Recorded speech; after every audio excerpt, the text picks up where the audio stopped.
Hi everyone, I'm Jiang. I'm a PhD student at Carnegie Mellon University.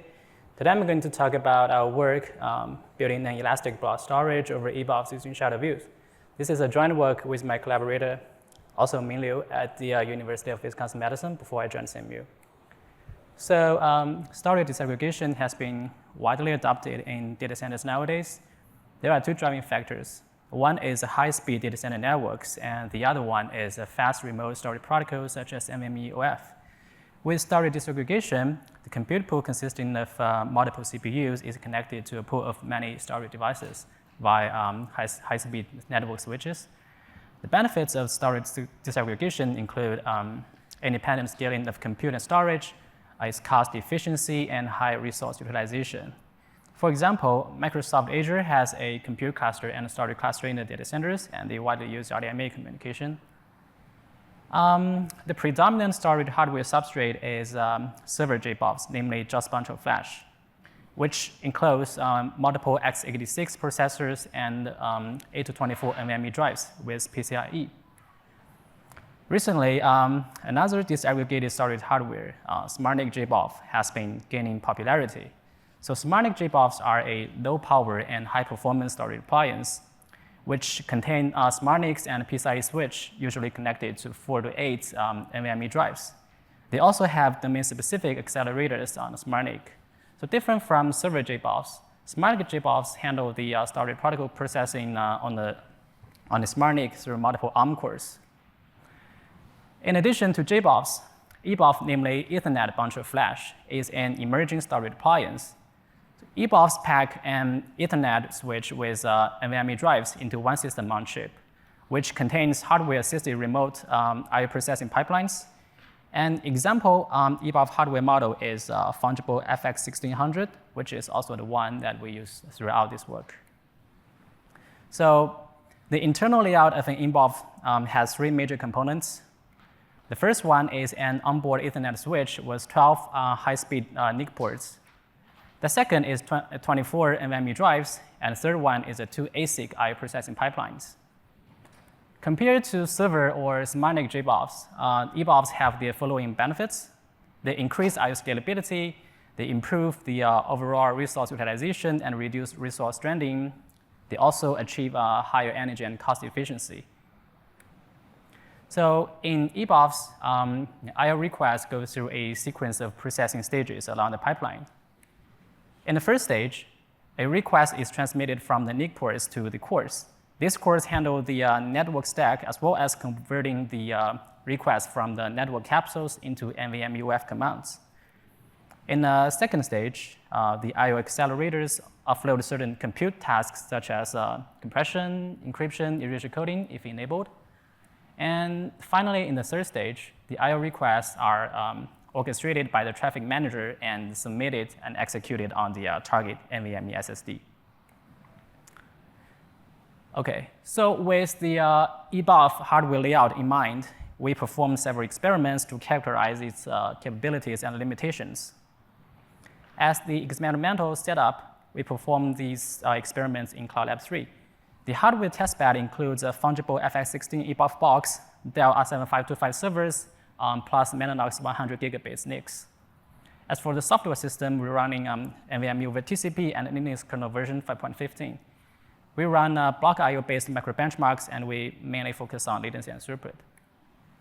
So the first issue of EBOF is location-oblivious placement. An EBOF volume cannot actually leverage the massive I/O bandwidths provided by the EBOF, because a data volume is statically mapped to a single SSD upon its creation.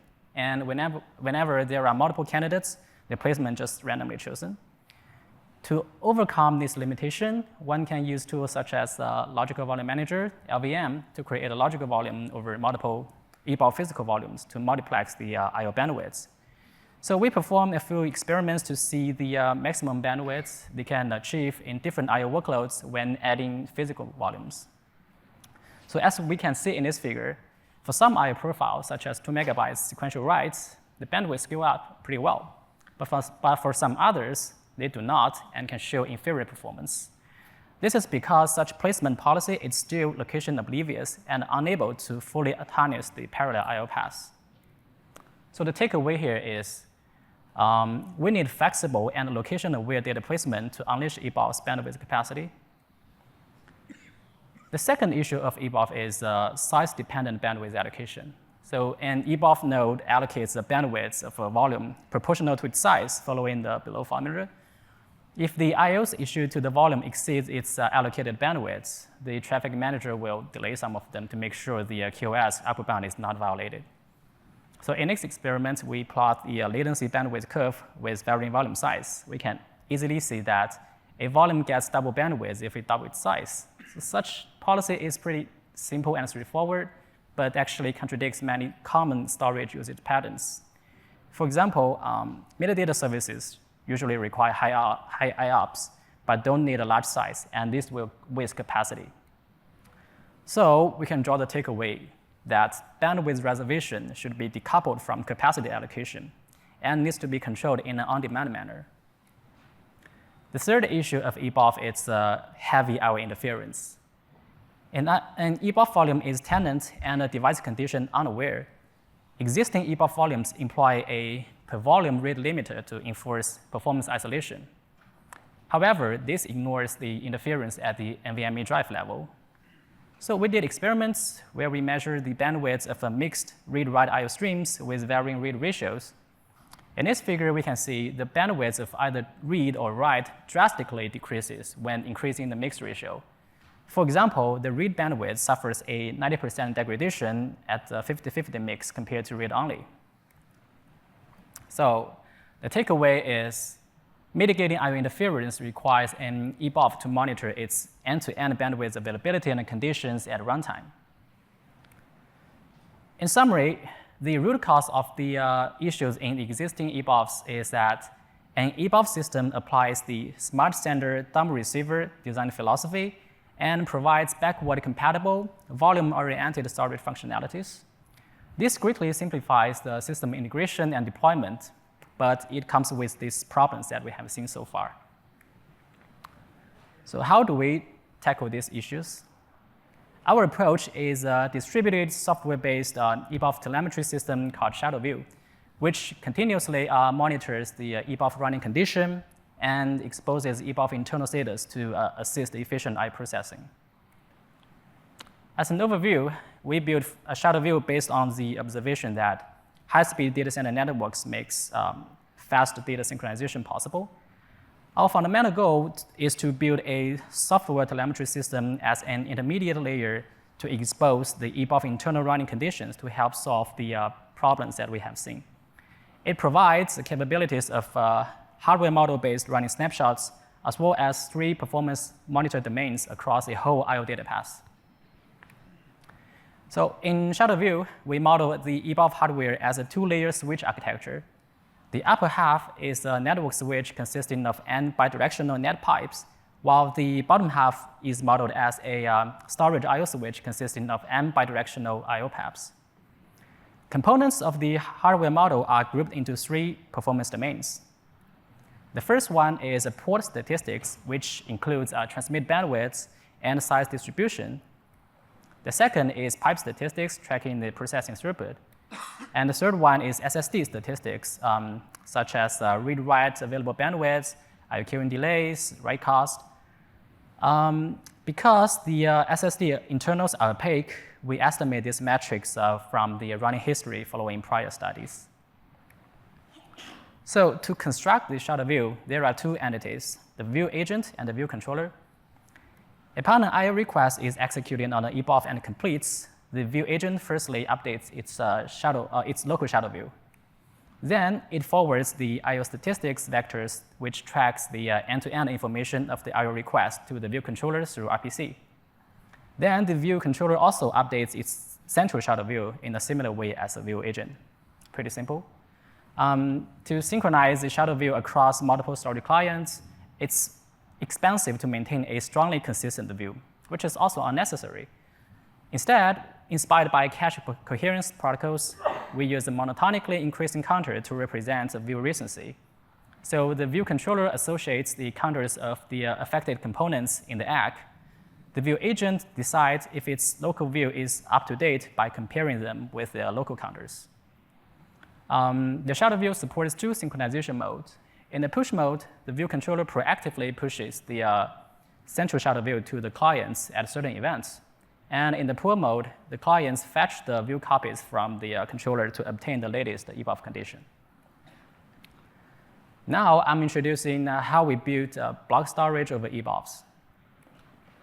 So using shadow view, we built Flint, an elastic block storage system over EBOFs. The goals we want to achieve are high throughput, high storage capacity utilization, and efficient multi-tenancy on EBOFs. As an overview, there are 2 components in Flint, storage clients and the central arbiter. So the storage clients are co-located with the view agent. They can create, delete, update the e-volumes, which I will introduce later. They can also submit read-write I/O requests against the e-volumes via a local scheduler. The other component, the central arbiter, cooperates with the view controller. It places e-volume data extents on EBOFs and handles management requests. And it can also partition available SSD bandwidth among active clients to make sure the bandwidth share is fair. So to leverage the massive I/O bandwidth provided by EBOF, we provide an abstraction of logical volumes called elastic volume on top of the EBOF physical volumes. We allocate what we call mega volumes, which takes the whole capacity of the NVMe drive in the first place. Then, during the creation of e-volumes, it's striped into fixed-size extents that are placed across multiple mega volumes. When placing the extents, we use a weighted score function to decide where to put each extent, considering factors such as SSD conditions obtained from the local shadow view, load balance, etc. We also apply a lazy allocation scheme where we do not do the actual allocation until an extent is accessed. This way, we can achieve both high capacity utilization as well as better performance, because we can make the placement decisions based on the runtime condition of the EBOF. So for each e-volume, there is an extent mapping table that maps its logical address to SSD physical address. To evaluate the performance of e-volumes, we conduct experiments to measure the maximum bandwidth of LVM logical volumes and e-volume with varying number of physical volumes under different I/O workloads. The x-axis represents I/O workloads, and the y-axis is the bandwidth. In a single physical volume case, which is essentially vanilla EBOF volume, e-volume outperformed its bandwidth by 14.5 and 13.6 times regarding read and writes. In addition, an e-volume also consistently achieves higher bandwidth than LVM because of its flexible data layout. In the data plane, a storage client can have multiple I/O executors and concurrently submit read-write I/Os in a push-in, first-out, namely PIFO manner. So with PIFO, we want to mitigate the headline blocking. An I/O request is inserted to a queue based on its rank, which represents its priority, and is popped from the front of the queue. The calculation of the ranks captures the I/O characteristics and SSD states obtained from the local shadow view. On the arbiter side, it partitions SSD available bandwidth among active clients. It adopts an RTS-CTS-based request and a grant scheme and employs a deficit round-robin-like algorithm for each SSD to fairly allocate bandwidth slice in a batched manner. The I/O request will consume some bytes of the bandwidth slice according to current write cost. If all bytes of the slice are used up, the client's request to get a new slice from the arbiter if one is available.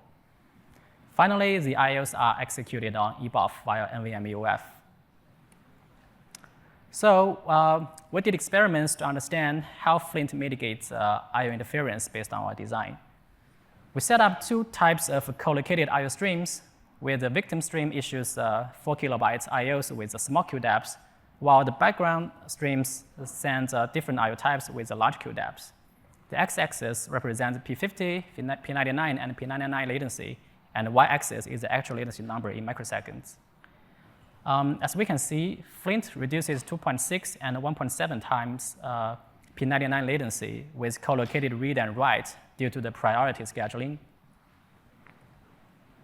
Now we evaluate how Flint achieves a better multi-tenancy via bandwidth auction mechanism.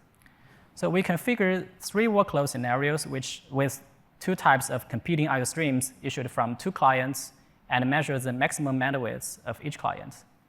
The x-axis of the figure represents the workload scenarios, and the y-axis is a ratio of the achieved bandwidth of the 2 clients with and without Flint. We found that with Flint, the bandwidth ratio is close to 1 in all scenarios, which means each storage client can receive a similar bandwidth share. Without Flint, one can observe great unfairness, and this demonstrates the effectiveness of our bandwidth auction mechanisms. Okay, finally, to conclude, an EBOF is an emerging disaggregated storage hardware substrate. It applies the smart sender dumb receiver design philosophy, but lacks efficient resource allocation, scheduling, and traffic orchestration. To solve these issues, our key idea is the distributed software-based EBOF telemetry system called ShadowView.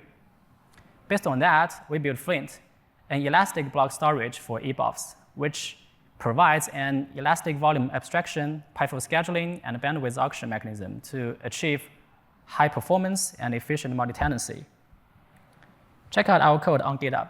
Thanks.